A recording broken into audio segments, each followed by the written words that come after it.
सम्यक चर्चेत आपलं सर्वांचं स्वागत.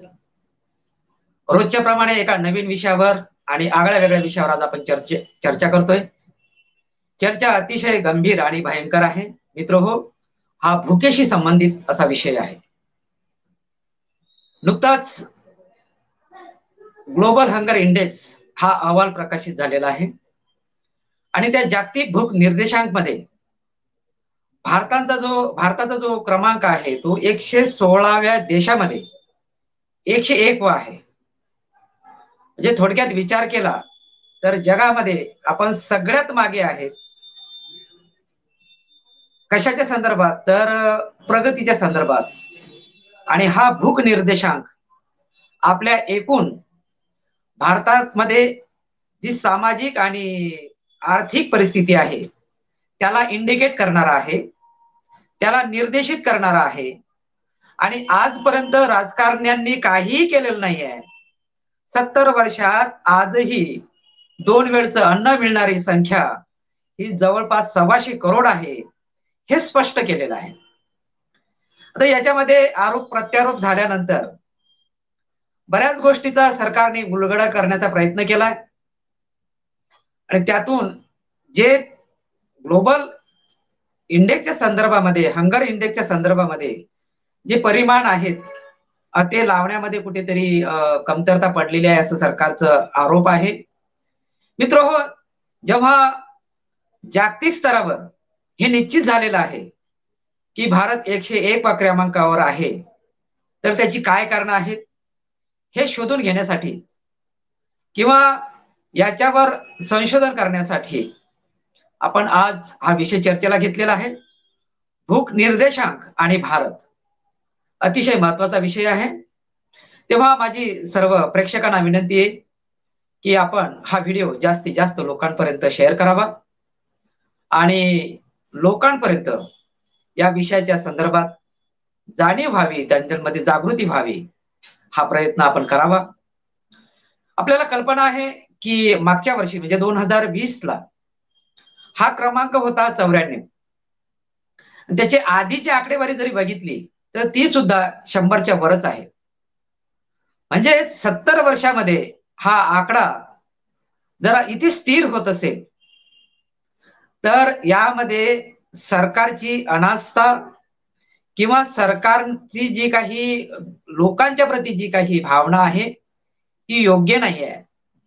भांडवलदार आणि ब्राह्मणी ज्या व्यवस्थेचं सरकार हे धार्जिणे बनलेलं आहे अशा पद्धतीचा आरोप करणं किंवा या आरोपामध्ये काहीतरी आपल्याला तथ्य सापडेल.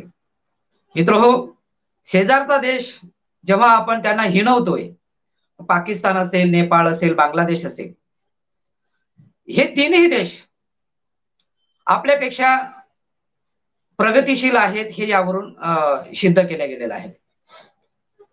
राष्ट्राचं उत्थान किंवा राष्ट्राचा विकास म्हणजे सुपर एक्सप्रेस किंवा मॉल असणे, मेट्रो धावणे म्हणजे विकास नाही, हा भौतिक विकास आहे. देशातली जनता ही अन्न वस्त्र निवारा तिला मिळते का? 2 वेळच्या जेवणाच्या संघर्षासाठी जर आपल्याला कोणाच्या दारोदारी भटकावं लागत असेल, पायपीट करावी लागत असेल, तर त्या देशाला प्रगत देश म्हणायचं का? असा विषय किंवा असा प्रश्न आपल्या समोर पडणं साहजिक आहे. मित्रहो, आजचा विषय भूक निर्देशांक आणि भारत या विषयावर आपण या विषयाचे एक्सपर्ट अर्थतज्ञ डॉक्टर PS कांबळे सरांना आपण बोलावलेलं आहे. कांबळे सर, MNTच्या वतीने आपले स्वागत करतोय आणि धन्यवाद देतोय. मित्रहो, कांबळे सर हे अर्थतज्ञ आहेत, त्याचबरोबर शिवाजी विद्यापीठ कोल्हापूर येथे अर्थशास्त्र विभागाचे प्रमुख आहेत आणि गेले कित्येक वर्षापासून समाज जीवनामध्ये काम करत असताना अर्थशास्त्राचं विश्लेषण, बजेट असेल त्याचं विश्लेषण आणि त्या बजेटमध्ये सर्वसाधारण लोकांसाठी काय वाढून ठेवलेलं आहे, त्यांच्या पत्रात काय पडणार आहे, का पडत नाही आहे, एकूण आकडेवारीसह विश्लेषण सरांचं आहे. म्हणून सरांना या ठिकाणी आपण बोलावलंय. परत एकदा सर MNTच्या वतीने स्वागत करतोय आणि धन्यवाद देतोय. जी जी नुकताच नुकताच ग्लोबल हंगर इंडेक्सचा हा अहवाल प्रकाशित झालाय आणि भारतामध्ये चलबिचल सुरू झाली, लोकांमध्ये चर्चा सुरू झाली की या 116व्या देशात आमचा क्रमांक जर 101 आहे, 100 पेक्षा जास्त आहे, ही भयंकर अवस्था आहे. एक अर्थशास्त्रज्ञ म्हणून तुम्ही या इंडेक्सकडे किंवा प्रकाशित झालेल्या या निर्देशांकाकडे कसं बघताय? सर्वप्रथम MNT चॅनेलला मी अत्यंत मनापासून धन्यवाद देतो की समाजाच्या दृष्टीनं, गरिबांच्या दृष्टीनं, वंचितांच्या दृष्टीनं अत्यंत महत्वाचा, जिव्हाळ्याचा, किंबहुना अस्वस्थ करणारा एक अत्यंत महत्वाचा विषय घेऊन तुम्ही समाजापुढे आला आणि या महत्वाच्या विषयावरती बोलण्याची संधी मला उपलब्ध करून दिली. त्याबद्दल MNT चॅनलचं अत्यंत मी मनापासून आभार मानतो. हा कार्यक्रम जे प्रेक्षक बघत आहेत त्यांना पण धन्यवाद देतो की त्यांची आवड आहे, त्यांचा इंटरेस्ट आहे की असे प्रश्न आम्हाला माहित असणं आवश्यक आहे, अशा समस्या आपल्याला माहित असणं आवश्यक आहे, म्हणजे आपल्याला धोरण निश्चितीमध्ये काही आपला व्हॉइस, आपला आवाज तिथे पण पोहोचवता येईल. त्याबद्दल प्रेक्षकांचं पण अत्यंत मनापासून आभार मानतो. आता विषयाकडे वळत असताना त्याची मांडणी ही 2-3 टप्प्यांमध्ये करणं आवश्यक आहे. पहिला टप्पा म्हणजे हा भूक निर्देशांक, ज्याला आपण हंगर इंडेक्स असं म्हणतो, तो नेमका काय आहे, तो कसा मोजला जातो. आणि मग तुम्ही सांगितल्याप्रमाणे 2021 मध्ये जो ग्लोबल हंगर इंडेक्स प्रसिद्ध झाला, जागतिक भूक निर्देशांक अहवाल हा जो प्रसिद्ध झाला, यामध्ये भारताचं नेमकं स्थान कुठं आहे, आपण कुठं आहोत आणि त्याचा अर्थ काय, काय त्यातून अर्थ ध्वनित होतो, काय त्यातून अर्थ निघतो, काय अभिप्रेरित होतो, हे आपल्याला यातून विचारात घेणं आवश्यक आहे. आणि त्यानंतर मग आपल्याला, तुम्ही म्हणाला तसे, जेवण म्हणाले तसे, आपल्याला काही राष्ट्रांशी तुलना करता येईल का या भूक निर्देशांकाची? तर काही तुलना करता येईल आणि त्या तुलनेतून आपल्याला काय मिळू शकेल, त्या तुलनेतून काय बाहेर पडू शकेल, ते भारताच्या दृष्टीनं स्वागतार्ह असू शकेल का, चांगला असू शकेल का, अनुकूल असू शकेल का, याचाही विचार आपल्याला त्या अनुषंगाने करणं आवश्यक आहे. आणि मग मी हा जो भूक निर्देशांक आहे, या भूक निर्देशांकामध्ये देशामध्ये काय परिस्थिती आहे, राज्यनिहाय काय परिस्थिती आहे, कोणतं राज्य पिछाडीवरती आहे, कोणतं राज्य आघाडीवरती आहे, आणि त्या संबंधित काही महत्वाच्या बाबी आणि गोष्टी या तुमच्या पुढे मांडणं अत्यंत आवश्यक आहे, तुमच्या पुढे पोहोचवणं अत्यंत गरजेचं आहे, असं मला प्रामाणिकपणे वाटतं. आणि पुनश्च मी मराठी MNT न्यूज चॅनलचा अत्यंत मनापासून धन्यवाद देतो, आभार मानतो. यासाठी जे प्रेक्षक सामील झालेत, सहभागी झालेत, त्यांना पण मी धन्यवाद देतो आणि विषयाकडे वळतो. पहिल्यांदा हा भूक निर्देशांक म्हणजे काय? तर भूक निर्देशांक म्हणजे मानवी गरजा, मानवाची भूक ही जी गरज आहे, ती मानवाची भूक ही गरज न भागण्याची अवस्था. तुम्हाला माहित आहे, अन्न वस्त्र निवारा, हे जे अन्न आहे, हे अन्न आपल्याला आपली भूक ही गरज भागवते. मग भूक आपली किती प्रमाणामध्ये भागली किंवा नाही भागली, याचं कुठेतरी मोजमाप होणं आवश्यक आहे, याचं कुठेतरी मापन होणं आवश्यक आहे, याचं कुठेतरी मेजरमेंट होणं आवश्यक आहे. आणि भुकेच्या गरजेच्या तृप्ततेचा अभाव किती प्रमाणामध्ये आहे की नाही, हे मोजण्याचं साधन म्हणजे भूक निर्देशांक, ज्याला आपण हंगर इंडेक्स असं म्हणतो. म्हणजे मानवाची भूक ही गरज आहे, जे अन्न खाल्ल्यानंतर भागते, ती कितपत तृप्त झाली, अतृप्त राहिली, याचं संख्येमध्ये, सांख्यिकी स्वरूपामध्ये मापन करण्याचं साधन म्हणजे भूक निर्देशांक, म्हणजे हंगर इंडेक्स असं आपल्याला म्हणता येतं. आणि मग त्यामधून आपल्याला हे लक्षात येतं की एखाद्या देशामध्ये याची नेमकी परिस्थिती काय आहे, एखाद्या देशामध्ये देश किती मानवाची भूक ही गरज भागवण्यामध्ये अपुरा पडत आहे, 45 आहे हे आपल्याला करता येतं, हे आपल्याला त्यातून अभिप्रेरित होतं, यातून आपल्याला ते ध्वनित होतं. आणि विशेष महत्वाची गोष्ट म्हणजे या अनुषंगानं समाजामध्ये जाणीव जागृती होते.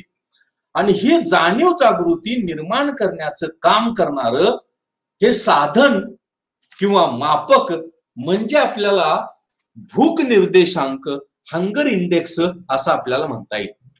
आणि हा हंगर इंडेक्स जागतिक पातळीवरती प्रसिद्ध केला जातो.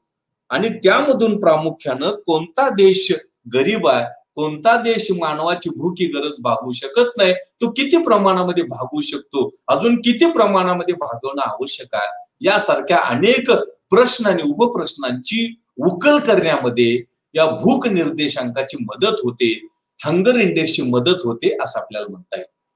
म्हणजे मानवाची भूक ही गरज जी आपण अन्नधान्याच्या सेवनातून भागवतो ती कितपत भागते, कितपत भागत नाही, कितपत त्यामध्ये अपुरेपणा आहे किंवा अपुरेपणा नाही, याचं संख्येच्या स्वरूपामध्ये मोजमाप, याचं संख्येच्या स्वरूपामध्ये प्रकटीकरण, मापन म्हणजे भूक निर्देशांक, ज्याला आपण हंगर इंडेक्स असं आपण म्हणतो. आता हा जो भूक निर्देशांक आहे तो भूक निर्देशांक तयार करताना एकूण 4 निर्देशांक किंवा इंडिकेटर्स किंवा पॅरामीटर्स चल विचारामध्ये घेतली जातात. म्हणजे भूक निर्देशांक हंगर इंडेक्स एकूण 4 निदर्शकांचा, पॅरामीटर्सचा, इंडिकेटरचा मिळून तयार होतो. यामध्ये एक आहे अंडर नरिशमेंट, म्हणजे ज्याला आपण कुपोषण असं म्हणतो, म्हणजे अपुरी भूक भागवणे. अंडर नरिशमेंट, कुपोषण किंवा अपुरी भूक भागवणे, भूक ही गरज पूर्ण न भागणे म्हणजे अंडर नरिशमेंट नंबर 1. दुसरा जो याचा निर्देशांक आहे किंवा निदर्शक आहे तो चाइल्ड वेस्टिंग. चाइल्ड वेस्टिंग म्हणजे बालकाचं कुपोषण. किती बालकांची अन्न ही गरज भागत नाही, त्याचं प्रमाण काय, त्याचा मॅग्निट्यूड काय, त्याची पातळी काय आहे, हा एक निदर्शक, हा एक इंडिकेटर यामध्ये विचारात घेतला जातो. याला चाइल्ड वेस्टिंग असं म्हटलेलं आहे. आणि तिसरा जो यातला निदर्शक आहे, पॅरामीटर आहे, इंडिकेटर आहे, तो चाइल्ड स्टंटिंग म्हणजे बालक खुरटी होणं, म्हणजे त्यांची वाढ न होणं. बाळ किंवा बालक खुरटी होणं म्हणजे त्याची उंची कमी होणं. आणि ती कशामुळं, तर कुपोषणामुळं. कशामुळं, तर त्याची पुरेशी अन्न किंवा भूक ही न भागल्यामुळं. हा तिसरा निदर्शक आहे किंवा त्याचा घटक आहे असं आपल्याला म्हणता येईल. आणि भूक निर्देशांकाचा चौथा जो घटक आहे, चौथा जो पॅरामीटर आहे तो चाइल्ड मॉर्टॅलिटी म्हणजे बालकांचं मृत्यूचं प्रमाण 5 वर्षाच्या आत. म्हणजे 5 वर्षाच्या आत किती बालकांचा मृत्यू होतो, 5 वर्षाच्या आतल्या किती बालकांची उंची अपेक्षेपेक्षा कमी आहे कुपोषण झाल्यामुळं, किती बालकांचं कुपोषण झालेलं आहे ज्याला आपण चाइल्ड वेस्टिंग असं म्हणतो, 5 वर्षाच्या खालची, 5 वर्षांखालची. आणि किती लोकांचं अंडर नरिशमेंट, किती लोकांची भूक ही गरज भागत नाही, किती लोक कुपोषित आहे, हे जेव्हा आपण एकत्रित विचार करतो तेव्हा त्याला आपण भूक निर्देशांक किंवा हंगर इंडेक्स असं आपण म्हणतो, किंवा त्याला हंगर इंडेक्स असं म्हटलं जातं. आता हा जो भूक निर्देशांक आहे त्या भूक निर्देशांकाची ही मापन करत असताना, त्याचं मोजमाप करत असताना साधारणतः काय विचारात घेतलं जातं, तर किती लोकांचा कुपोषण होतं, किती लोकांची भूक ही गरज भागत नाही, किती बालकांचं कुपोषण होतं, किती बालक खुरटी व्हायला लागलेले आहेत, म्हणजे त्यांचं उंची कमी झालेली आहे, त्यांचं पोषण न झाल्यामुळं उंची कमी राहिलेली आहे, आणि किती बालकांचा मृत्यू झालेला आहे, या सगळ्यांची सरासरी काढणं आणि त्याची शेकडेवारी काढणं, पर्सेंटेज काढणं म्हणजे भूक निर्देशांक किंवा इंडेक्स हंगर इंडेक्स असं आपल्याला म्हणता येईल. आणि तो जागतिक पातळीवरती तयार केला जातो, जागतिक पातळीवरती तो निर्माण केला जातो असं आपल्याला म्हणता येतं. हा जो भूक निर्देशांक आहे त्यावरून आपल्याला भूक किती भागलेली नाही किंवा कुपोषण किती झालेलं आहे किंवा लोकांचं पोषण, बालकांचं पोषण किती झालेलं आहे याची तीव्रता मोजता येते, याची पातळी मोजता येते, याची लेवल मोजता येते, याची इंटेन्सिटी मोजता येते. समजा हे जे 4 निदर्शक आहे ते 4 निदर्शक म्हणजे किती लोकांचं पोषण योग्य होत नाही, किती बालकांचं कुपोषण होतं 5 वर्षाच्या आतल्या, किती बालकं खुरटी झालेले आहेत, त्यांची उंची वाढलेली नाही, आणि किती बालकांचा मृत्यू झालेला आहे, हे 4 निदर्शक आपण विचारात घेतली आणि त्यांच्या फिगर्स, त्यांची मूल्ये विचारात घेतली आणि त्याची सरासरी काढली 100च्या तुलनेमध्ये 100 मध्ये, तर जी व्हॅल्यू मिळते, जो आकडा मिळतो तो आकडा म्हणजे ग्लोबल हंगर इंडेक्स, जागतिक भूक निर्देशांक, ग्लोबल हंगर इंडेक्स असं आपल्याला म्हणता येईल. त्यावरून ही जी भुकेची पातळी आहे, कुपोषणाची पातळी आहे किंवा भूक न भागल्याची जी पातळी आहे त्याचं आपल्याला एकूण 5 गटांमध्ये, 5 पातळ्यांमध्ये वर्गीकरण करता येतं. एक म्हणजे त्याचं मूल्य हे 0 ते 9.9% पर्यंत आलं, 0 ते 9.9% आलं तर तो जो निर्देशांक आहे, भूक निर्देशांक, तो 0 असतो.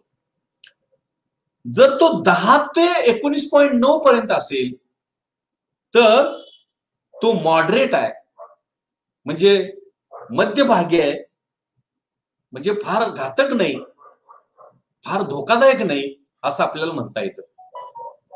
आणि त्याचं मूल्य, त्याचं जे गुणांक आहे तो त्याचा गुणांक 20 ते 34.9 असा असेल तर ही जी भुकेची जी परिस्थिती आहे, कुपोषणाची जी परिस्थिती आहे किंवा अपुरी भूक भागवण्याची जी परिस्थिती आहे ती सिरियस आहे, गंभीर आहे असं आपण समजावं, असं आपण ओळखावं. आणि हा निर्देशांकाचा जे गुणांक आहे तो 35 ते 49.9% पर्यंत असेल तर याचा अर्थ असा की तुम्हाला धोक्याचा इशारा, अलार्मिंग बेल किंवा रेड सिग्नल, लाल बावटा आपण म्हणतो किंवा रेड लाईट असं आपण म्हणतो, तशा प्रकारचा धोक्याचा इशारा हा आपल्याला त्यामधून मिळतो. आणि जेव्हा या भूक निर्देशांकाचा गुणांक किंवा मूल्य 50% पेक्षा जास्त असतं, 50 पेक्षा अधिक असतं, याचा अर्थ असा की फार मोठ्या प्रमाणावरती धोका निर्माण झालेला आहे, फार मोठ्या प्रमाणावरती धोका निर्माण झालेला आहे हे आपण समजावं. अशा प्रकारे देशातील एकूण लोकांची आणि बालकांची भूक भागवण्याची स्थिती काय आहे, भूक भागवण्याची परिस्थिती काय, म्हणजे अन्नधान्य मिळतं का, त्यातून निर्माण होणारा कॅलरी, उष्मांक आवश्यक मिळतो का, आणि ते मिळवण्यासाठी जे लागणारं अन्न आहे यामध्ये प्रोटीन आहे, यामध्ये बाकीचे सगळे जीवनसत्व आहेत, प्रथिन आहेत, हे योग्य प्रमाणामध्ये मिळतात का नाही, यामधून ती व्यक्ती, यामधून ते लोक, यामधून ती बालक योग्य दिशेनं त्यांची वाढ होत आहे का नाही, हे आपल्याला यातून समजून घेता येतं. किंवा भुकेचं प्रमाण, त्यातून भूकबळी, भूक अपुरी राहणं, पुरेशी न होणं, काही प्रमाणातच भागणं, यासारखे प्रश्न हे यामधून आपल्याला दिसून येतात, हे यामधून आपल्याला त्यातून सापडतात किंवा त्यामधून आपल्याला समजतात असं आपल्याला दिसतं. आता जीवन म्हणाले तसं हा जो ग्लोबल हंगर इंडेक्स आहे, जागतिक भूक निर्देशांक आहे, तो जागतिक भूक निर्देशांक 2021 वर्षासाठीचा प्रसिद्ध करण्यात आलेला आहे. आणि हा जो प्रसिद्ध करण्यात आलेला आहे या संदर्भामध्ये भारताची परिस्थिती आपण विचारात घेऊ, पण थोडक्यामध्ये जगाची परिस्थिती काय आहे किंवा त्या जागतिक भूक निर्देशांकाने नेमके काय ठळक वैशिष्ट्ये, ठळक निष्कर्ष सांगितलेले आहेत ते पण आपण बघण्याचा प्रयत्न करू. यामध्ये असं सांगितलेलं आहे की आपण जे भूक बळी वाचवण्यासाठी किंवा भूक ही गरज भागवण्यासाठी संपूर्ण जगामध्ये जे जे देश प्रयत्न करत आहेत त्या लोकांना अपयश आलेलं आहे, त्या देशांना अपयश आलेलं आहे. म्हणजे भूक बळी वाचवणं किंवा भूक ही गरज पुरेशी भागवणं यासाठी जे जे जगातले देश प्रयत्न करत आहेत त्या देशांना अपयश आलेलं आहे, त्या देशांना यश मिळालेलं नाही. नंबर 1. दुसरी महत्वाची गोष्ट अशी की यामधून जी अन्न सुरक्षितता आहे, ज्याला आपण फूड सिक्युरिटी असं म्हणतो, ती फूड सिक्युरिटी धोक्यात आलेली आहे. म्हणजे अन्न सुरक्षितता दिली जात नाही, अन्न सुरक्षितता उपलब्ध होत नाही, अन्न सुरक्षितता आवश्यक त्या प्रमाणामध्ये मिळत नाही, असं दुसरं निरीक्षण, दुसरा निष्कर्ष या अहवालानं सांगितलेला आहे. तिसरा जो निष्कर्ष आहे तो तिसरा निष्कर्ष असा की यामध्ये अंडर नरिशमेंट म्हणजे कुपोषण किंवा अपुरं पोषण याचं प्रमाण वाढत असल्याचं चित्र हे आपल्याला दिसतंय. यामध्ये अपुरं कुपोषण हे होत असल्याचं जे दिसतंय त्यामधून हा जो जागतिक भूक निर्देशांक आहे तो जागतिक भूक निर्देशांक हा वाढत आहे. म्हणजे पहिल्यांदा तो घटत होता, संपूर्ण जगाचा भूक निर्देशांक आता वाढत चाललेला आहे, कारण हे अंडर नरिशमेंट आहे, कुपोषण आहे किंवा अपुरी भूक भागवण्याचा जो प्रश्न आहे तो वाढत चाललेला आहे, तो गंभीर होत चाललेला आहे असं आपल्याला दिसतं. आणि विशेष आपण जर जगाचा विचार करू लागलो, खंडांचा विचार करू लागलो, तर आपल्याला असं लक्षात येतं की आफ्रिका, यामध्ये दक्षिण आफ्रिका, सहारा आणि दक्षिण आशिया यांचा प्रामुख्यानं मोठ्या प्रमाणावरती समावेश आहे. जगातल्या दक्षिण आफ्रिका, त्यानंतर सहारा आणि दक्षिण आशिया या प्रदेशांचा म्हणा किंवा खंडांचा म्हणा समावेश हा प्रामुख्यानं मोठ्या प्रमाणावरती असल्याचं निरीक्षण या अहवालामध्ये करण्यात आलेलं आहे. आणि विशेष महत्वाची गोष्ट या अहवालानं जी सांगितलेली आहे ती अशी की जगातल्या 12 देशांमध्ये ही जी अपुरी भूक भागणं किंवा भूक बळीचा प्रश्न निर्माण होणं किंवा कुपोषणाचा प्रश्न निर्माण होणं याची तीव्रता नव्यानं 12 देशांमध्ये वाढलेली आहे. नव्यानं 12 देशांमध्ये वाढलेली आहे. आणि जगामध्ये सोमालिया हा देश आहे की जिथं अपुरी भूक भागवणं किंवा भूक बळी किंवा कुपोषणाचा प्रश्न हा अत्यंत गंभीर असल्याचं दिसतं. तर 9 राष्ट्रांमध्ये हा प्रश्न वाढत आहे, तर 37 राष्ट्रांमध्ये तो प्रश्न अजून गंभीर होत चाललेला आहे. अशाही प्रकारचं निरीक्षण या अहवालाच्या माध्यमातून दिसून येतं, या अहवालाच्या माध्यमातून लक्षात येतं. यामध्ये देशांमध्ये, प्रदेशांमध्ये, जिल्ह्यांमध्ये आणि समुदाय निहाय, सोशल ग्रुप निहाय, सामाजिक गट निहाय या निर्देशांकामध्ये असमानता असल्याचं चित्र इथं आपल्याला दिसतं. आणि याचा विचार आपल्याला या अनुषंगानं करणं आवश्यक आहे. म्हणजे पहिल्यांदा मी भूक निर्देशांक म्हणजे काय, त्यासाठी कोणते निदर्शक विचारामध्ये घेतले जातात, त्याचं मापन किंवा मोजमाप कसं केलं जातं हे सांगण्याचा प्रयत्न केला. त्याचं महत्व काय, ती संकल्पना नेमकी काय आहे, आणि मग जगातली प्रवृत्ती या भूक निर्देशांकानं जी दर्शवलेली आहे ती खंडनिहाय, प्रदेशनिहाय कशा प्रकारची आहे ते स्पष्ट करण्याचा प्रयत्न यामध्ये मी केलेला आहे. आता थेट मी आपल्या देशाकडे येतोय, आता थेट मी आपल्या भारताकडे येतोय. आणि भारताकडे येत असताना मग आपल्याला जे काही देश आहेत ते काही प्रगत देश नाहीत, जे काही विकसित देश नाहीत, जे काय डेव्हलप्ड कंट्रीज नाहीत, त्यांच्यामध्ये हा जागतिक भूक निर्देशांक ग्लोबल हंगर इंडेक्स काय दाखवतो सुधारणा दाखवतो, कमी दाखवतो, आपल्या देशापेक्षा अधिक दाखवतो, हे पण आपल्याला या अनुषंगानं विचारात घेणं आवश्यक आहे, ते स्पष्ट करणं आवश्यक आहे, त्याची चर्चा करणं गरजेचं आहे असं आपल्याला म्हणता येईल. आता हे करत असताना मी तुम्हाला हा जो जागतिक भूक निर्देशांक आहे, या जागतिक भूक निर्देशांकाचा 2021 मध्ये जसं जीवन म्हणाले तसं 116 राष्ट्रांपैकी 101वा क्रमांक आहे. 116 राष्ट्रांपैकी 101वा क्रमांक आहे. यावरून आपल्याला लक्षात येतं की भुकेच्या प्रश्नाची तीव्रता, भुकेच्या गरजेची तीव्रता किंवा भूक भागविण्याचा प्रश्न 2021 मध्ये सुद्धा किती गंभीर आहे, किती आपल्याला विचार करायला लावणार आहे, किती आपल्याला अस्वस्थ करायला लावणार आहे, हे यामधून आपल्याला स्पष्ट होतं, हे यामधून आपल्याला दिसतं. म्हणजे 2021च्या या अहवालाप्रमाणे 116 राष्ट्रांपैकी 101वा क्रमांक देशाचा लागतो, 101वा क्रमांक भारताचा लागतो, हे आपल्याला विचारमध्ये घेणं आवश्यक आहे. थोडस आपण याची तुलना कालानुरूप करू लागलो तर काय चित्र दिसतं, तर 2000 ते 2021 या कालावधीमध्ये आपला जो भूक निर्देशांकाचं जे मूल्य आहे किंवा जो गुणांक आहे, ज्याला आपण coefficient of global hunger index in India किंवा इंडियाच्या संदर्भातला, याची जर तुलना करण्याचा आपण प्रयत्न करूया.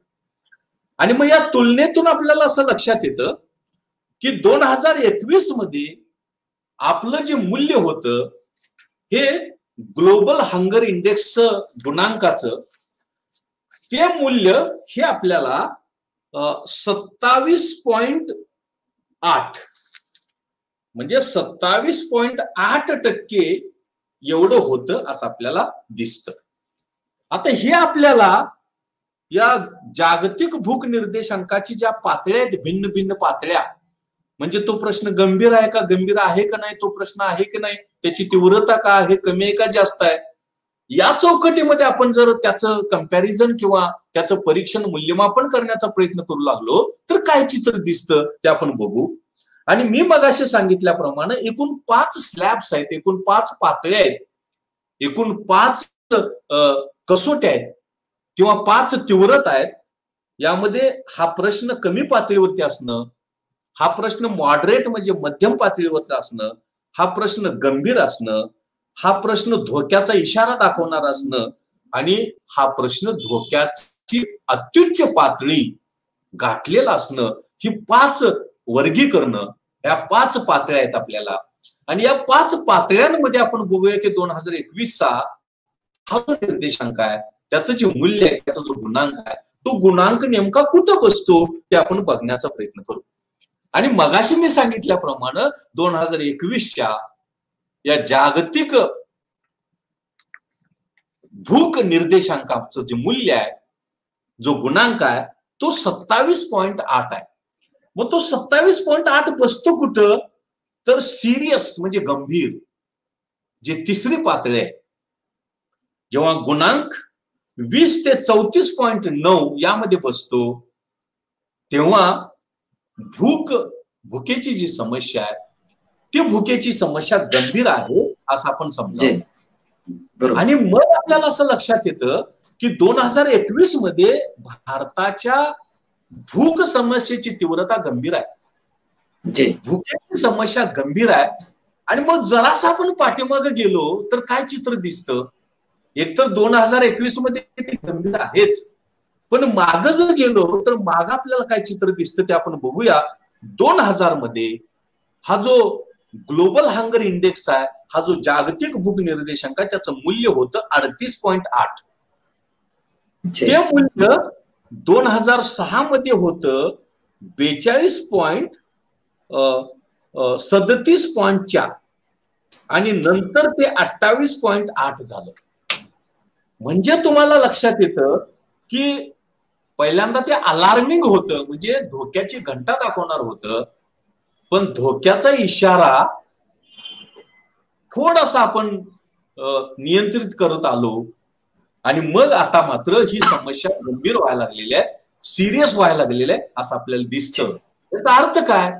याचा अर्थ असा की थोडीशी तीव्रता कमी करू शकलो, पण जो देश शेतीप्रधान आहे, जो देश अन्नधान्याच्या बाबतीमध्ये स्वयंपूर्ण आहे, जो देश आर्थिक सुबत्ता, इकॉनॉमिक सुप्रीमसी, आर्थिक महासत्ता होण्याची स्वप्न बघतो, जो देश विश्वगुरु बनण्याची स्वप्न बघतो, त्या देशामध्ये हा प्रश्न गंभीर असणं, सिरियस असणं ही अत्यंत गंभीर गोष्ट आहे असं आपल्याला दिसतं.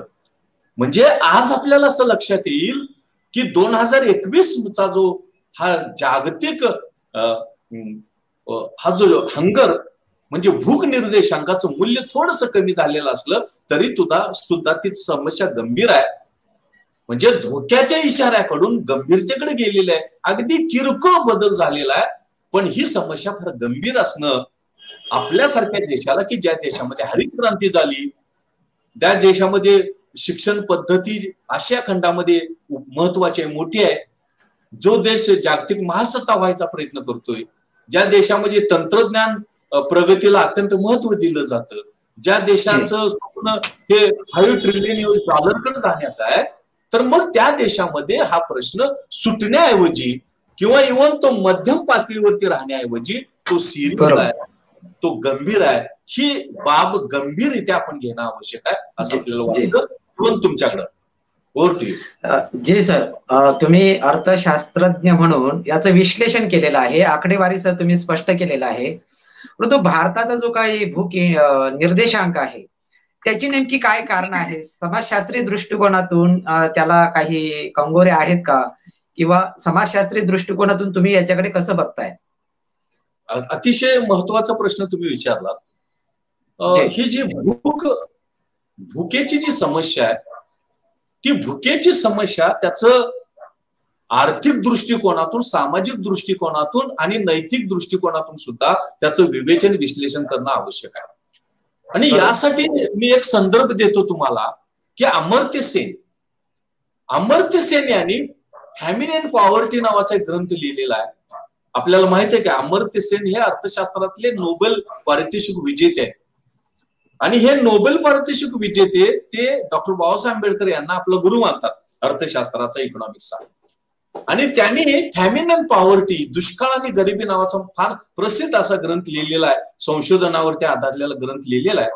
त्या ग्रंथामध्ये अमर्त्य सेन असं म्हणतात की दुष्काळामध्ये हे जे स्टार्वेशन आहे, ही जी भूकबळे आहे, ही जी अपुऱ्या भुकेचा भागण्याचा जो प्रश्न आहे तो असतोच असं नाही. म्हणजे दुष्काळामध्ये सुद्धा शून्य अन्नधान्याचं उत्पादन आहे असं होत नाही. अन्नधान्याच्या उत्पादनामध्ये घट होण्याची शक्यता असते. मग या स्थितीमध्ये सुद्धा हा भूकबळी का होतो? तर भूकबळी होण्याचं कारण अमर्त्य सेन यांनी सांगितलं की जे काय अन्नधान्याचं उत्पादन आहे, जे काय लोकांच्या गरजा भागवण्यासाठी उपलब्ध वस्तू व सेवांचं उत्पादन आहे, त्याचं वाटप लोकांमध्ये व्यवस्थित होत नाही. आणि त्याचं वाटप प्रामुख्यानं गरीब लोकांमध्ये, मजुरांमध्ये, कामगारांमध्ये, वंचितांमध्ये योग्य पद्धतीनं, समान पद्धतीनं, सामाजिक दृष्ट्या अनुकूल होत नाही. आणि त्यामुळं हा भूकबळीचा, कुपोषणाचा प्रश्न गंभीर होतो किंवा तो गंभीर होऊ शकतो असं अमर्त्य सेन यांनी भारतातला दुष्काळ, जगातल्या अनेक देशातले दुष्काळ घेऊन संशोधन करून सांगितलेलं आहे. आणि याचा संदर्भ मी यासाठीच दिला कारण एका बाजूनं आपण देशामध्ये हरित क्रांती झाली, दुसऱ्या बाजूने अन्नधान्याच्या बाबतीमध्ये आपण स्वयंपूर्ण झालो, तिसऱ्या बाजूने आज सुद्धा अन्नधान्याचा मुबलक साठा उपलब्ध आहे. असं असताना सुद्धा आपण लोकांची भूक गरज का भागवू शकत नाही? त्याचं महत्वाचं कारण असं आहे की आपल्या देशामध्ये रोजगार निर्मिती नाही, आपल्या देशामध्ये रोजगार निर्मिती नाही, आपल्या देशामध्ये गरिबीकडं आपण गांभीर्यानं बघत नाही, गरिबीकडं आपण गांभीर्यानं बघत नाही. तिसरी महत्वाची गोष्ट म्हणजे देशातली वाढती विषमता. देशातली वाढती विषमता जेव्हा संपत्तीचं, उत्पन्नाचं, उपभोगाचं समाजातल्या काही लोकांमध्ये केंद्रीकरण होतं, तेव्हा जो मेजॉरिटी लोक आहेत, मोठ्या संख्येने लोक आहेत, ते आपली अन्नाची गरज भागवू शकत नाही. आणि याचा परिणाम आपल्याला दिसतो. आणि यामध्ये प्रामुख्याने कामगार, यामध्ये स्थलांतरित कामगार, यामध्ये शेतमजूर, यामध्ये सामाजिक वंचित गटातले लोक यांचा प्रामुख्यानं समावेश होत असल्याचं चित्र दिसतं. आणखी महत्वाची गोष्ट या अनुषंगाने आपण विचारात घेऊ लागलो तर असं आपल्याला लक्षात येतं की गरिबीकडे आपण गांभीर्याने बघितलं नाही आणि आर्थिक विषमतेचा प्रश्न सोडवण्याचा आपण नावच घेत नाही. कोरोनाच्या कालावधीमध्ये कोट्यावधी लोक गरीब झाले आपल्या देशामध्ये, कारण रोजगार थांबला, उत्पन्न मिळणं असं झालं, जगणं कठीण झालं, पण रोजगार निर्मितीकडे म्हणावं तसं लक्ष दिलं नाही. आज सुद्धा बेकारीचा दर 12% आहे, तो 3% चालू शकतो. दुसरी महत्वाची गोष्ट अशी की आपण अन्नधान्य मोफत वाटण्याची व्यवस्था केली, तशा प्रकारचा आपण निवेदन दिलं, जाहीर केलं, पण प्रत्यक्षामध्ये अन्नधान्य व्यवस्थित वितरित झालं नाही. आणि त्याचा परिणाम म्हणून गरिबांना जे अन्न मिळायला पाहिजे होतं, आपली भूक किमान गरज भागवण्यासाठी, ती गेली नाही. त्यामध्ये असं झालं की कुटुंबातल्या प्रत्येक व्यक्तीला 5 किलो तांदूळ आणि 2 किलो गहू द्यायचं होतं आणि डाळ उपलब्ध, तर आपण त्या कुटुंबाला दिलं आणि त्यामुळं आपल्याला गरिबीचा प्रश्न आला नाही. या एका बाजूने हे होत असताना या कोरोनाच्या कालावधीत सुद्धा संपत्तीचं, उत्पन्नाचं मोठ्या प्रमाणावरती केंद्रीकरण झालं आणि अब्जावधी लोकांची जी यादी असते, बिलिनियर्स लिस्ट असते, त्या बिलिनियर्सच्या लिस्टमध्ये अजून आपण 18 कुटुंबाची भर हे एका वर्षाच्या कालावधीमध्ये घातली. याचा परिणाम म्हणून आपल्याला असं दिसतं. आपण सामाजिक दृष्टिकोनातून जेव्हा या भुकेच्या प्रश्नाकडे बघतो, कुपोषणाच्या प्रश्नाकडे बघतो, त्यावेळेला आपल्याला असं लक्षात येतं की आज शिक्षणाचं खाजगीकरण होत आहे, त्यामुळे लोकांना शिक्षण घेणं कठीण आहे. आज नोकर भरती बंद आहे, रोजगार संधी उपलब्ध नाहीत आणि त्यामध्ये सुद्धा सामाजिक वंचितता मोठ्या प्रमाणावरती आपल्याला दिसून येते. आणि आज स्थलांतरित कामगारांचा प्रश्न असेल, आज आपण सगळं जे सार्वजनिक क्षेत्रातला रोजगार आहे त्याचं पूर्ण खाजगीकरण करायला लागलोय.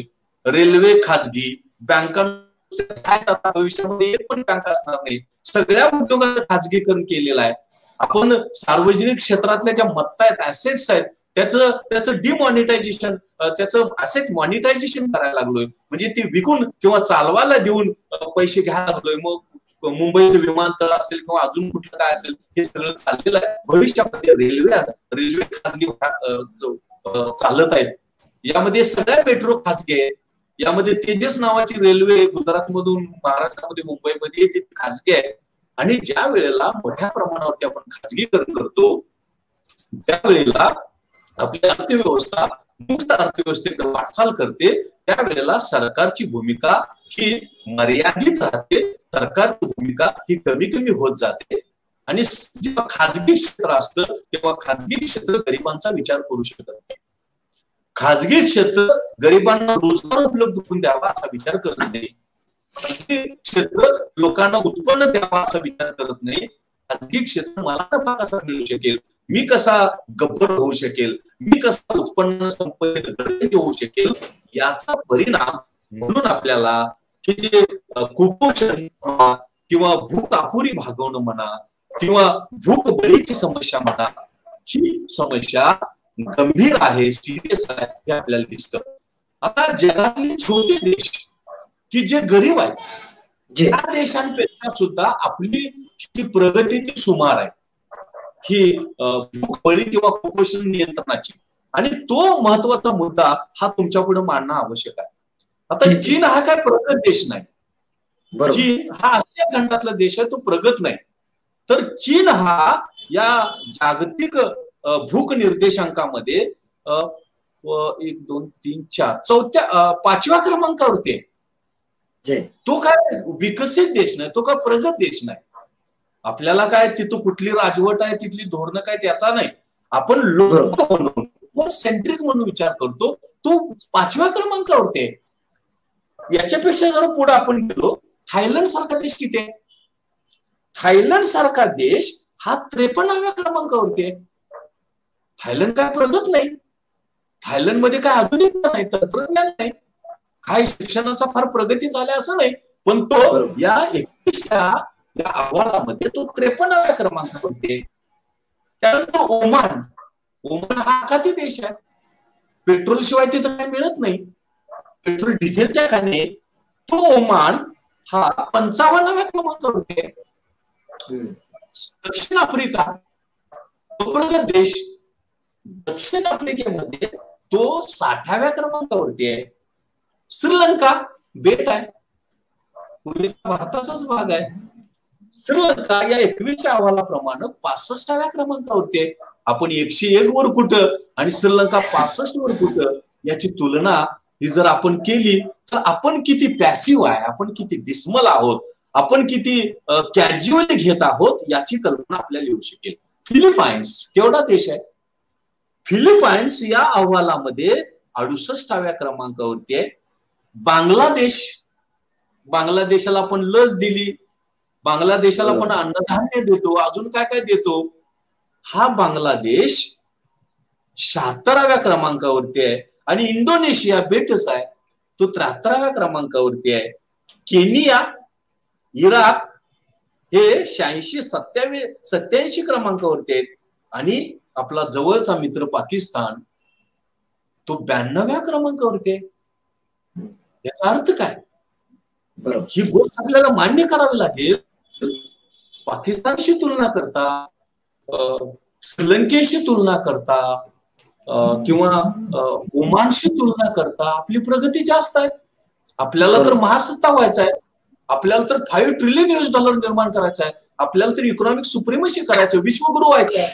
मग हे सगळं आपण करत असताना लोकांचा जो मूलभूत अन्न ही गरज आहे ती का बघू शकत नाही?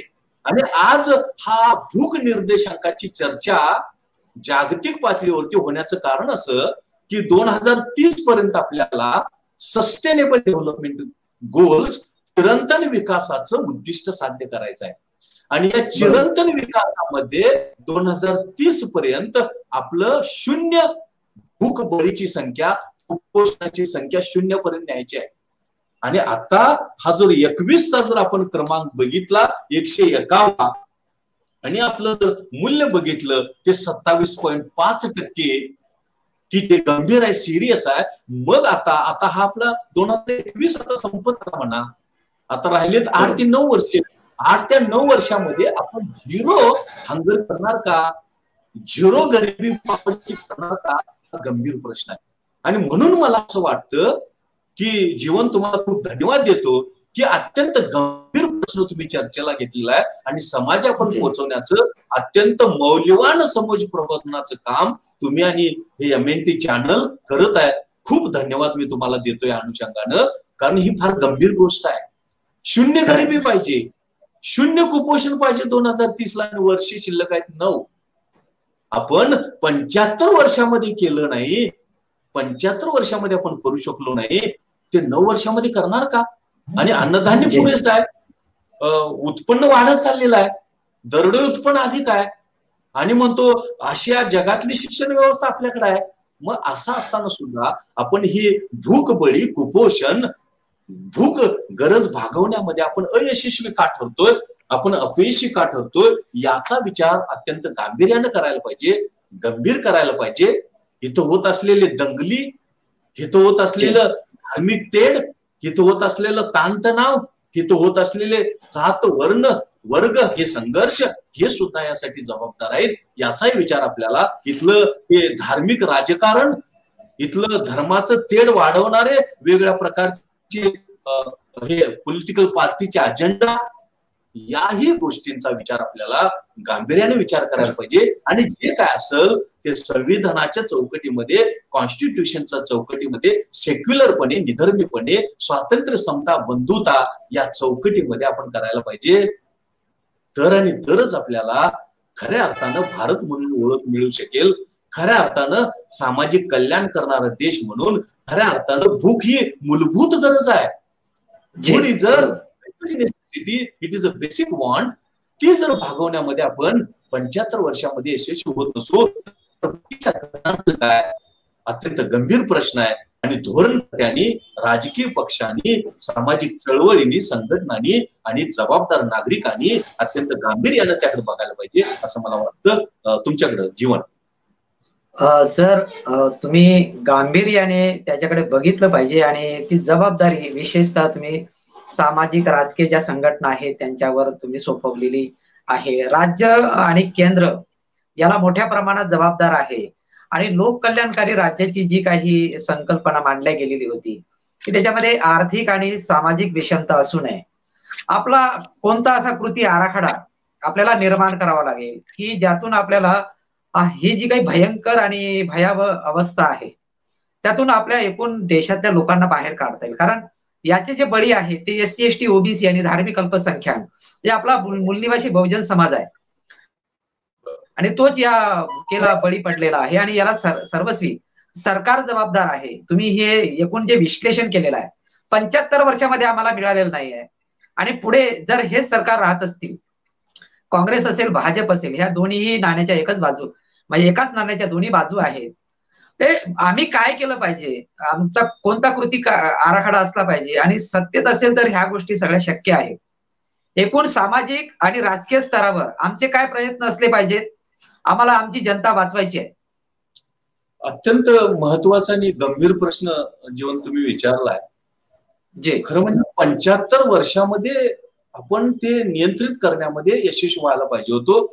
कारण आपण आपल्या देशाची ओळख भारत हा शेतीप्रधान देश करतो आणि अन्न ही गरज शेतीशी संबंधित आहे. बाकीच्या गरजांचा तर विचार नाहीच यामध्ये. शिक्षण, आरोग्य याचा विचारच नाही. त्यामध्ये फक्त अन्न ही गरज आहे आणि अन्न गरज सुद्धा 75 वर्षामध्ये आपण मेजॉरिटी ऑफ लोकांची भागवू शकत नाही. ही अत्यंत गंभीर गोष्ट आहे. आणि देशामध्ये हरित क्रांती झाली, देशामध्ये अन्नधान्याच्या बाबतीमध्ये आपण स्वयंपूर्ण झालो. आपल्याला परदेशातून फार काय अन्नधान्याची आयात करावी लागत नाही. असं असताना सुद्धा आपण अन्न ही गरज मेजॉरिटी ऑफ लोकांची का भागवू शकत नाही. आणि हा जो फूड हा जो निर्देशांकाचा हा जो प्रश्न आहे, हा प्रश्न हा आपण सोडवू शकलो नाही याचा विचार करणं आपल्याला अत्यंत गरजेचं आहे. सगळ्यात महत्वाची गोष्ट अशी की जेव्हा आपण या 75 वर्षाचा विचार करतो आणि या देशाच्या धोरणांचा विचार करतो, या देशाच्या सरकारांचा विचार करतो, त्यावेळेला मला असं लक्षात येतं किंवा असं मला दिसतं की स्वातंत्र्यपूर्व कालावधीमध्ये म्हणजे 1947 पर्यंत फार काय या देशाची प्रगती झाली नाही किंवा ती इंग्लंडनं होऊ दिली नाही. हेतुपुरस्सररित्या ही महत्वाची गोष्ट आहे. पण 47 नंतर आपण तो प्रयत्न करायला पाहिजे होता. 47 नंतर आपण आपले प्रश्न समजावून घ्यायला पाहिजे होते आणि ते प्रश्न सोडवण्यासाठी आपण आपली धोरणं आखायला पाहिजे होती आणि त्याची कार्यवाही, त्याची अंमलबजावणी करायला पाहिजे होती. पण आत्ताचा जर 2021चा जर आकडा आपण विचारात घेतला तर 2021च्या आकड्याप्रमाणे असं लक्षात येतं की जेवढं लक्ष आपण द्यायला पाहिजे होतं, जेवढा अन्नाचा प्रश्न गंभीर आहे तेवढं गांभीर्यानं आपण बघायला पाहिजे होतं, ते बघितलं नाही.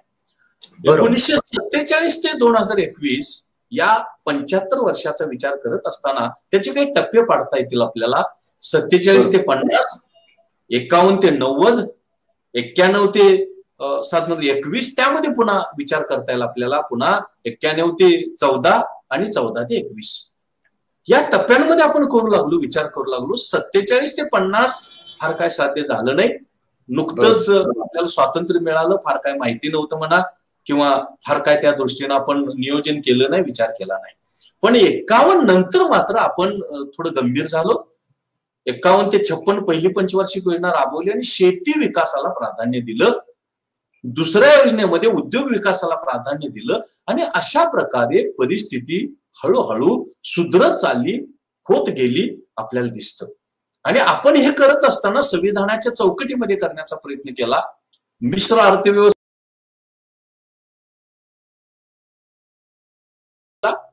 आणि विशेष महत्त्वाचा संपर्क तुटलेला आहे, डिस्कनेक्ट झालेला आहे. सर आवाज येत नाही? हा बोला बोला, येतोय आवाज? हो, कंटिन्यू करा सर. आणि मग 47 ते 50 मध्ये फार प्रगती झाली नाही, पण ते 51 पासून आपण योजना राबवू लागलो तसतशी प्रगती होत गेली. पण त्यामध्ये काय झालं, समाजवादी समाज रचना, स्वातंत्र्य बंधू समानता, मिश्र अर्थव्यवस्था, सामाजिक कल्याण हे प्रश्न आपण घेण्याचा निश्चितमध्ये प्रयत्न केला. पण 90 नंतर 91 नंतरच्या कालावधीमध्ये या प्रश्नांना आपण बगल द्यायला लागले आणि पहिली पंचवार्षिक योजना सोडली तर आपण शेती प्रमुख उद्दिष्ट आपण कुठल्या योजनेमध्ये स्वीकारलं नाही. नंतर उद्योगाकडे थोडं लक्ष दिलं दुसऱ्या योजनेमध्ये, पण नंतर आपण विचलित होत गेलो आणि त्यामुळं अन्नधान्याचा प्रश्न हा मागं पडत गेला. आपण व्यापारीकरण, आपण व्यापार, आपण उदारीकरण यासारख्या धोरणांकडे आपण जाऊ लागलो आणि 14 नंतरच्या कालावधीमध्ये हा प्रश्न अधिक गंभीर होत गेला. खाजगीकरणाची गती वाढली, खुल्या अर्थव्यवस्थेकडे आपण वेगानं वाटचाल करू लागलो आणि म्हणून म्हणजे समाजवादी समाज रचना, सामाजिक कल्याण, गरिबी निर्मूलन, बेकारी निर्मूलन, विषमता नियंत्रण हे जे आपले प्रश्न होते, ही जी उद्दिष्ट होती ती माग पडू लागली आणि अन्नधान्याचं उत्पादन वाढलं, निश्चितपणे ते वाढत आहे, पण अन्नधान्याचं वितरण आपण सुधारलं नाही. गरिबांपर्यंत अन्न पोचवायचं असतं, ही अन्न सुरक्षिततेची समस्या, ही अन्न किंवा भूक भागवण्याची समस्या याकडे हळूहळू आपलं दुर्लक्ष होत गेलं असं आपल्याला दिसतं. आणि आता तरी तुम्हाला आठवतं का बघा, सार्वजनिक वितरण व्यवस्थेमध्ये पब्लिक डिस्ट्रीब्युशन, ज्याला आपण रेशन दुकान असं म्हणतो, त्या रेशन दुकानामधल्या वस्तूंच्या किमती जर बघितल्या तर गरीबाला त्या विकत घेणं शक्य नाही. मुळात आपण गरीब ओळखला नाही.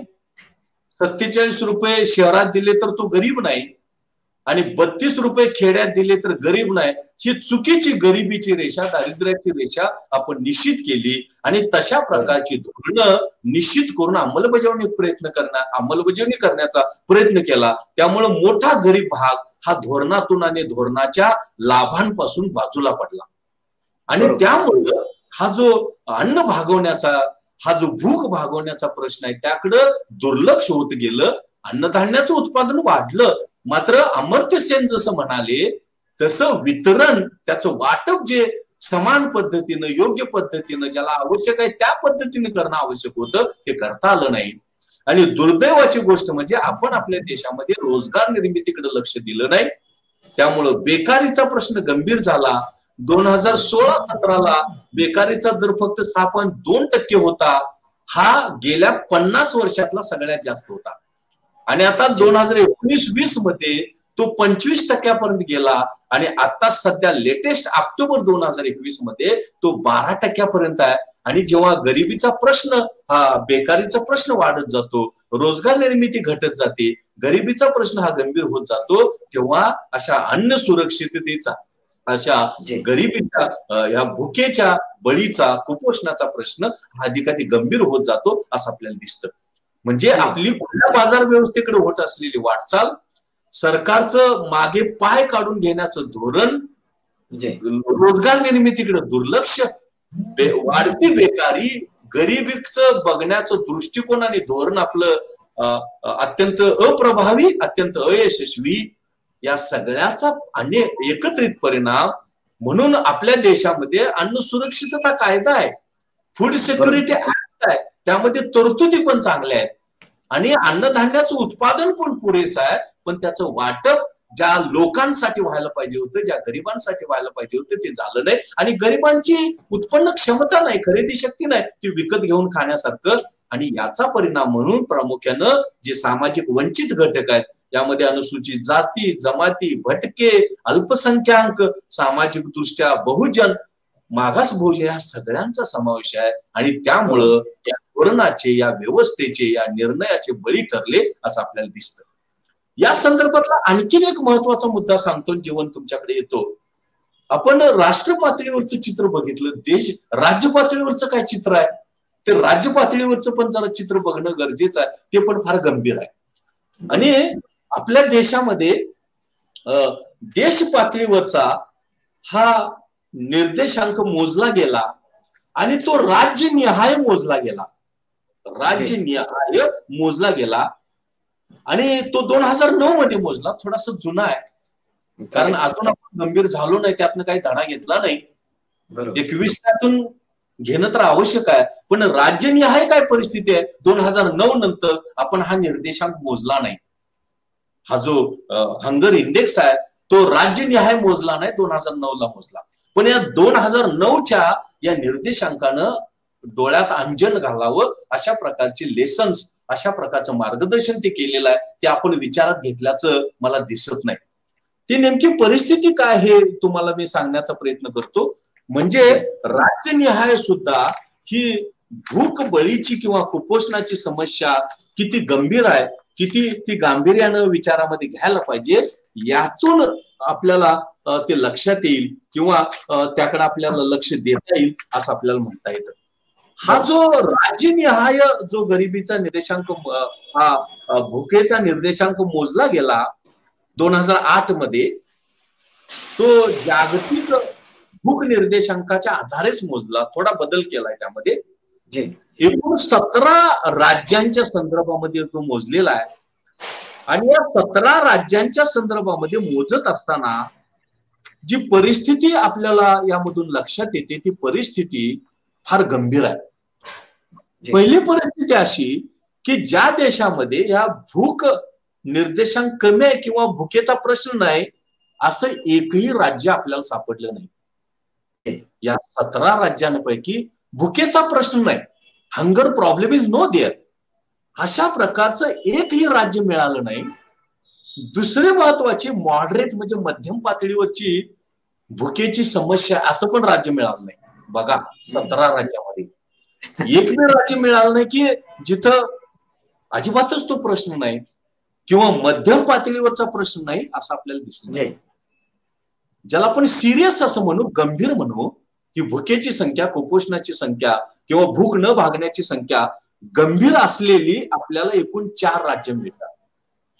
त्या 4 राज्यांमध्ये पहिला आहे पंजाब, दुसरा आहे केरळ, तिसरा आहे आंध्र प्रदेश आणि चौथा आहे आसाम. ही सगळी प्रगत राज्य आहेत. महाराष्ट्र ते पुढे नाही. सांगतो मी तुम्हाला, महाराष्ट्राकडे येणार आहे. ही 4 राज्ये यामध्ये सिरियस आहे. भुकेचा प्रश्न, हंगरचा प्रश्न गंभीर आहे. यामध्ये पंजाब, केरळ, आंध्र प्रदेश ही प्रगत आहेत. आसाम तसा अप्रगत आहे, पण तो त्यामध्ये सुद्धा ही गंभीर समस्या आहे. आता आपण महाराष्ट्राकडे जाऊ. महाराष्ट्र की जिथं अलार्मिंग म्हणजे खूप गंभीर समस्या, रेड सिग्नल असं आपण म्हणतो, ते रेड सिग्नल असलेल्या या राज्यांच्या गटामध्ये महाराष्ट्राचा समावेश आहे. यामध्ये हरियाणा, तमिळनाडू, राजस्थान, पश्चिम बंगाल, उत्तर प्रदेश, महाराष्ट्र 6व्या क्रमांकावरती आहे. म्हणजे धोक्याचा इशारा ओलांडलेलं राज्य. हा जो भुकेचा प्रश्न आहे तो धोक्याचा इशारा, अलार्मिंग. आता अलार्म वाजतोय, घड्याळाचा अलार्म, भोंगा वाजतो फॅक्टरीमध्ये, तशामध्ये 5व्या क्रमांकावरती आहे. आणि मग कर्नाटक, ओरिसा, गुजरात, छत्तीसगड, बिहार आणि झारखंड या राज्यांचा समावेश होतो. आणि या 17 राज्यांपैकी एक राज्य असं आहे मध्य प्रदेश की तिथं धोक्याचा इशारा गंभीर पातळीवरती गेलेला आहे. धोक्याचा इशारा हा गंभीर पातळीवरती गेलेला आहे. यावरून आपल्याला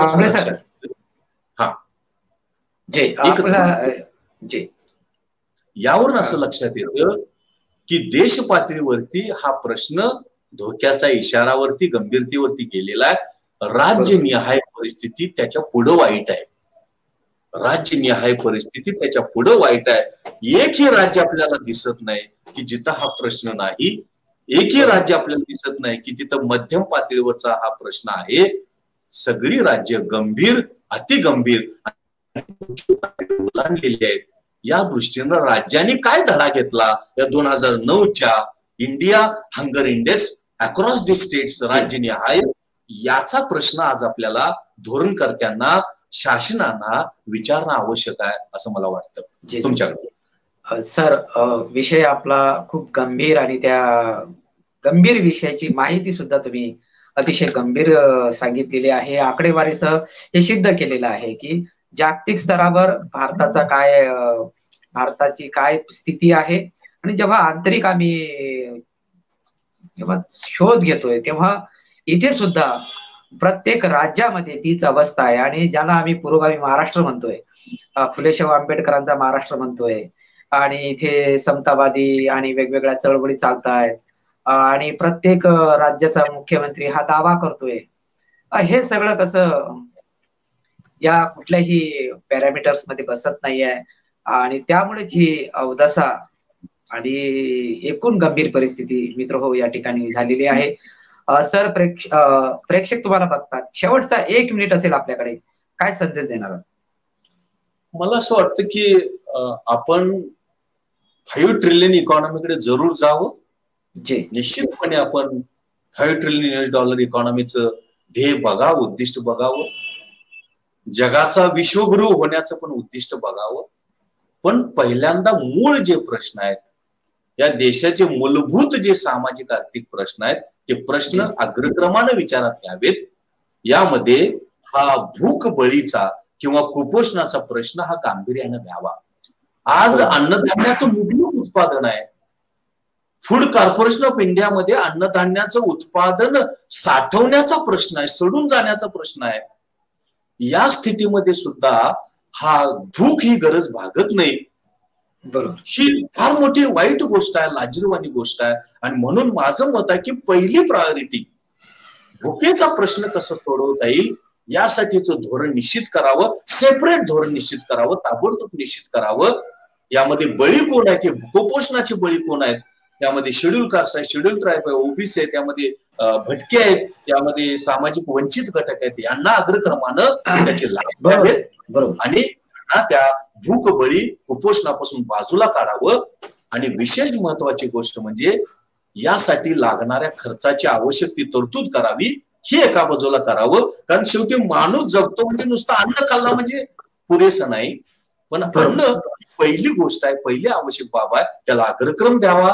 निवाऱ्याचा प्रश्न आहे, कपड्याचा प्रश्न आहे, शिक्षणाचा प्रश्न आहे, आरोग्याचा प्रश्न आहे, घराचा प्रश्न आहे, हे पण हे करायला पाहिजे. आणि हे करत असताना रोजगार कसा निर्माण होईल? युथ इंडिया, तरुण भारत आहे.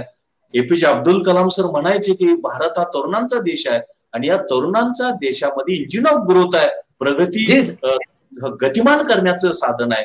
यासाठी रोजगार निर्मिती करावी, बेकारी निर्मूलन करावं, विषमतेच्या नियंत्रणाकडे लक्ष द्यावं, शिक्षण आरोग्य अधिक प्रभावी करण्याचा प्रयत्न करावा, गरिबीचा प्रश्न गांभीर्याने घ्यावा आणि लोकांची अन्न ही गरज आहे ती भागवण्यासाठी अग्रक्रम द्यावा. आणि मग आपण 5 ट्रिलियन US इकॉनॉमी, इकॉनॉमिक सुप्रिमसी, विश्वगुरु याकडे जावं असं मला प्रामाणिकपणे वाटतं. हे करत असताना केंद्र सरकार, राज्य सरकार, स्थानिक सरकारने गांभीर्यानं त्याकडे बघावं. आणि 21चा जो जागतिक भूक निर्देशांक तो अहवाल असेल किंवा 2009चा राज्यनिहायचा निर्देशांक असेल, त्यातून लेसन्स घ्यावेत, धडे घ्यावेत आणि आपल्या धोरणामध्ये त्याचा समावेश करावा आणि कार्यवाही अत्यंत प्रामाणिकपणे करावी. त्याचं राजकारण करू नये, त्याचं धर्मकारण करू नये, त्याचं भेदीकरण, डिस्क्रिमिनेशन वर्जन करू नये असं मला अत्यंत प्रामाणिकपणे वाटतं. तरच हा प्रश्न सोडवण्यामध्ये, नियंत्रित करण्यामध्ये आपण यशस्वी होऊ. कारण 2030ला ऍट एनी कॉस्ट आपल्याला तो प्रश्न सोडवायला पाहिजे. 0 भूकबळी, 0 कुपोषण पाहिजे आणि 0 गरिबी पाहिजे. या दृष्टीनं आपल्याला त्याचा गांभीर्याने विचार करायला पाहिजे असं मला वाटतं. धन्यवाद कांबळे सर. मित्र हो, आजचा विषय फार गंभीर विषय आहे. भूक निर्देशांक आणि भारत, एकूण जागतिक भूक निर्देशांक मध्ये भारताचं काय स्थान आहे? तर 116 देशामध्ये 101वा नंबर. याचा अर्थ असा की ही जी दयनीय अवस्था आहे 75 वर्षामध्ये केंद्र आणि राज्य सरकारमध्ये जी काही सरकारे आतापर्यंत आलेली आहेत, ती मग काँग्रेस असेल, भाजप असेल किंवा येणारे जी काही सरकारे असतील, त्याच्यासाठी हा धोक्याचा इशारा आहे. जर देशातली जनताच सुखी नसेल किंवा भुकीने मरत असेल तर याचं सगळं जबाबदार ते सरकार असतं. सरकारने आणि विशेषतः इथे जे काही शिक्षित सवरले लोक आहेत त्यांनीही याकडे, आणि ज्या काही संघटना आहेत त्यांनीही या गंभीर विषयाकडे गांभीर्याने बघितलं पाहिजे. सरांनी गांभीर्याने ही चर्चा केलेली आहे आणि आकडेवारीसह हे आपल्याला सिद्ध करून सांगितलेलं आहे की मोठ्या प्रमाणात इथली व्यवस्था जबाबदार आहे. मित्र हो, आजची ही चर्चा आपण मोठ्या प्रमाणात लोकांपर्यंत पोहोचवावी. तोपर्यंत आम्हाला द्या विश्रांती. या ठिकाणी PS कांबळे सर जुळलेत. MNTच्या वतीने त्यांचे आभार व्यक्त करतोय आणि धन्यवाद देतोय सर. परत एकदा प्रेक्षकांचे सुद्धा आभार. मित्र, दररोज 8:30 वाजता प्राईम टाइम विचार विमर्श मध्ये आपण एक चर्चा आयोजित केलेली असते आणि या चर्चेचा विषय सुद्धा या ठिकाणी आपण स्क्रीनवर बघू शकता. ही चर्चा आहे. वेगळे जे विषय असतात दररोज त्याला अनुसरून असतात आणि आपल्याला कल्पना आहे की जवळपास आपण 7 भाषेमध्ये चर्चा आपण आयोजित केलेली असते. तेव्हा 8:30 वाजता चर्चा आपण आवर्जून बघा.